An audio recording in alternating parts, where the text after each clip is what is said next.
Electric వాహనాలు కొనాలనుకునే వారికి ఇది మంచి అవకాశం. ఈవీ వాహనాలపై రోడ్ ట్యాక్స్ రిజిస్ట్రేషన్ ఫీజును మినహాయించింది తెలంగాణ ప్రభుత్వం. నేటి నుంచి ఈ రాయితీ వర్తిస్తుంది.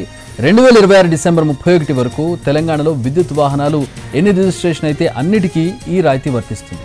అవసరమైతే ఈ గడువును పొడిగించే విషయాన్ని కూడా ప్రభుత్వం పరిశీలిస్తోంది. రాష్ట్రంలో వాహన కాలుష్యాన్ని తగ్గించేందుకు ఎలక్ట్రిక్ వాహన పాలసీని మారుస్తూ కొత్త పాలసీ తీసుకొచ్చింది ప్రభుత్వం. Carter Road, Mount Road, French Quarters, MG Road, HSR, Fountain House, Park Street, Barakamba.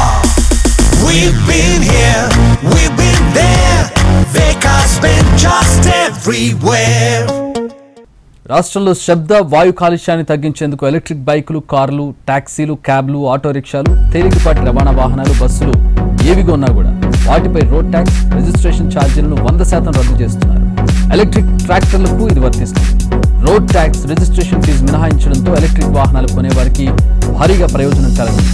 కార్ల ధర 10 లక్షల లోపు ఉంటే 14%, ధర 10 లక్షల పైన అయితే 17% రోడ్ ట్యాక్స్ మిగులుతుంది. ఒకవేళ కొనుగోలుదారు పేరుతో అప్పటికే బైక్ ఉంటే 2% అదనంగా ట్యాక్స్ వేస్తారు. ఇప్పుడు రెండో బండి ఎలక్ట్రిక్ వాహనం కొంటే 2% ట్యాక్స్ కూడా రద్దు చేస్తారు. అంటే మొత్తం 19% మిగులుతుంది. ఆ రకంగా ఈవీ ఎలక్ట్రిక్ వెహికల్ కారు కొన్న వారికి 1,40,000 నుంచి 1,90,000 వరకు మిగులుతుంది.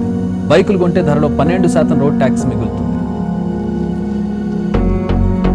బైకులు, కార్లకు రిజిస్ట్రేషన్ ఫీజు 1,500 నుంచి 2,000 వరకు మిగిలినుంది. వాస్తవానికి ఈ మినహాయింపు పథకాన్ని గత బీఆర్ఎస్ ప్రభుత్వం 2020 అక్టోబర్ 29న అమల్లోకి తెచ్చింది. అయితే అందులో కొన్ని పరిమితులున్నాయి.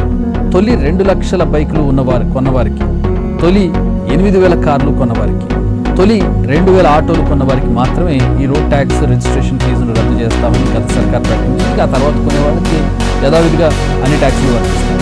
అయితే ఇప్పుడు కాంగ్రెస్ ప్రభుత్వం మాత్రం ఎలాంటి పరిమితి విధించలేదు. ఐటీ, ఫార్మాతో పాటు ఇతర కంపెనీలు తమ ఉద్యోగుల రవాణా కోసం ఎలక్ట్రిక్ బస్సులు కొన్న రోడ్ ట్యాక్స్ రిజిస్ట్రేషన్ ఫీజులో 100% మినహాయింపిస్తామని ప్రకటించారు. పన్నులు, ఫీజుల మినహాయింపుతో రాష్ట్ర ప్రభుత్వం ఏటా 100 కోట్ల ఆదాయం కోల్పోను. కాకపోతే ఢిల్లీ తరహాలో హైదరాబాద్ అవ్వకూడదనే ఒక విజన్తో ఈ చర్య తీసుకున్నట్టుగా తెలుస్తోంది, ఈ నిర్ణయం తీసుకున్నట్టుగా తెలుస్తుంది.